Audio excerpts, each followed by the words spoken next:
It is believed that our brothers and sisters from Kenya eat sukuma wiki 7 days a week. And this is why. 1900, when Uganda was signing the 1900 Buganda Agreement, a man called Odhiambo traveled miles all the way from Jinja through Lake Victoria, through Mabira Forest, carrying only one seed. And the seed is sukuma wiki. This is not what I'm talking about. I'm talking about this. After traveling a long journey, Odhiambo reached Nairobi. As he was still looking for someone to direct him, as in looking for direction, he found another man. Let's call him Crazy Kenna, because he's the only Kenyan we know right now on internet. Crazy Kenna was also looking for a job, and he narrated to Odhiambo that his family had spent an entire week without having something to eat. Odhiambo said, "Oh, Kenna, I have this magical seed that can save your family from hunger." And guess what? The seed was sukuma wiki. And Crazy Kenna said, "Oh, Odhiambo, are you sure that if I plant this seed, even though I spent a full week looking for money, my family won't sleep hungry?" And Odhiambo said, "Yes, this plant almost grows a leaf every single day. That means your family will have food every single day throughout the week." Then Crazy Kenna said, "Hey, ye kuna sukuma wiki," meaning this can push my family for a week. By the way, that is my story. That is my original story. You won't find it anywhere else. Today, I'm going to teach you how to transplant cabbage, and today we are going to transplant the remaining part of our cabbage that we didn't transplant last time. And there are a couple of things that I didn't talk about in the previous video, which I'm going to talk about today. For example, if you're transplanting your vegetables or cabbage or sukuma wiki or any other vegetable, you have to first prepare your land. As you see, our backyard is looking so beautiful and organized. Let's go to our nursery bed. I think for those of you who watched the previous video, remember where to find our nursery bed. If you are new on this channel, please hit that subscription button and the notification bell. And if you're a returning viewer, thank you so much for following Farm and Peace. Let me pick my magic stick, which I'm going to use to dig holes where I'm going to transplant my cabbage. And it is right here.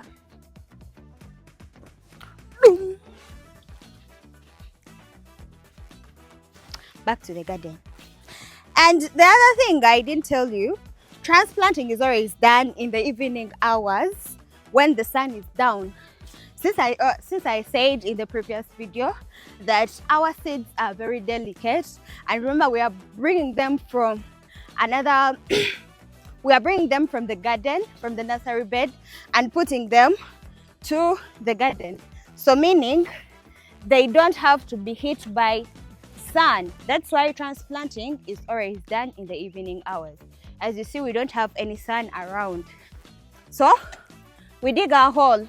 As I said, you can either use your hands or any or any garden tool you have at home to make these small holes. Yes. So we go to the nursery bed and pick our seed beads.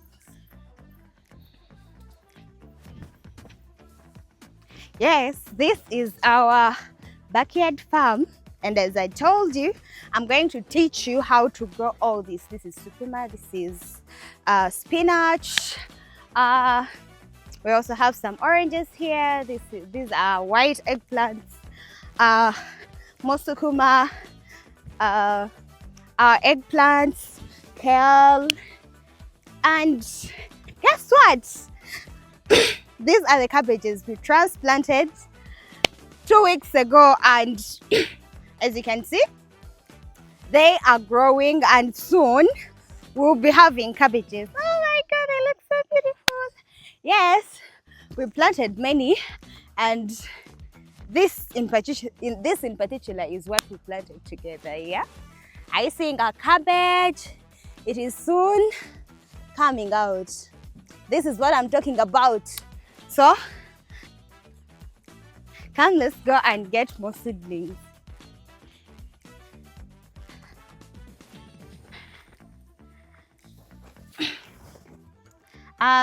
This normally happens to your nursery bed just in case you take long without transplanting.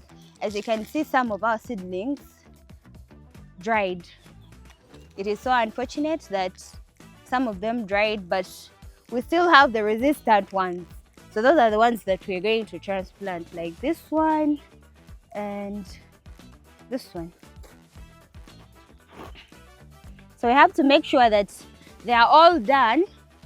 We finish all of them, because if we don't do that today, they might all end up looking like these ones. As I said, for our new viewers, if you're uprooting the seedling, you uproot it with the roots. These are the roots, so you have to do it gently to get all the roots out from the soil. I'm sorry I'm delaying because I have to pick the seedlings.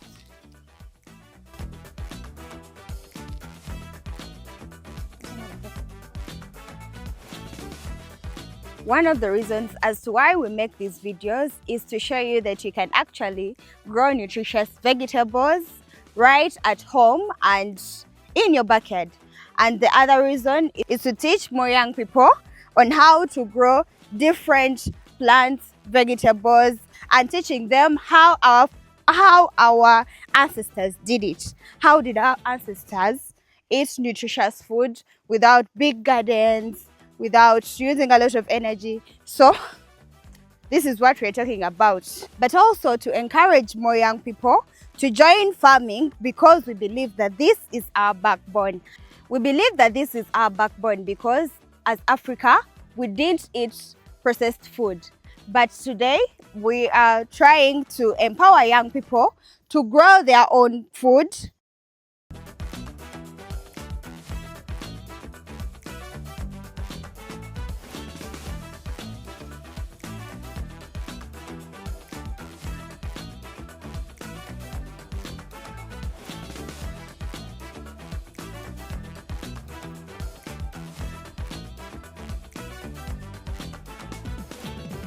At this stage, as you're transplanting, you can also apply your organic manure or any other form of manure. For today, we are using this. This is our manure for today.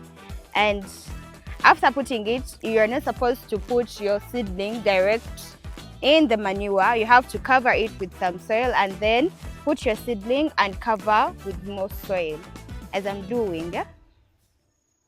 Yeah, so you cover the manure and then you add the soil. That's it. That's how we do it here in Africa. And if you have any other suggestions of how I can transplant my cabbage in my backyard, you can still reach out in the comment section and tell me how you do it, and I'll try it. Yeah. And for the next video, we are going to show you how to grow eggplants, how to take care of our eggplants, how to mulch, and many more. And the other thing I didn't talk about in the previous video, after transplanting our vegetables, as I said, we do that in the evening. We have to mulch them, put some grass, dry grass, then water to keep the moisture inside the grass, so that when the sun comes out tomorrow, our seedlings will still be safe.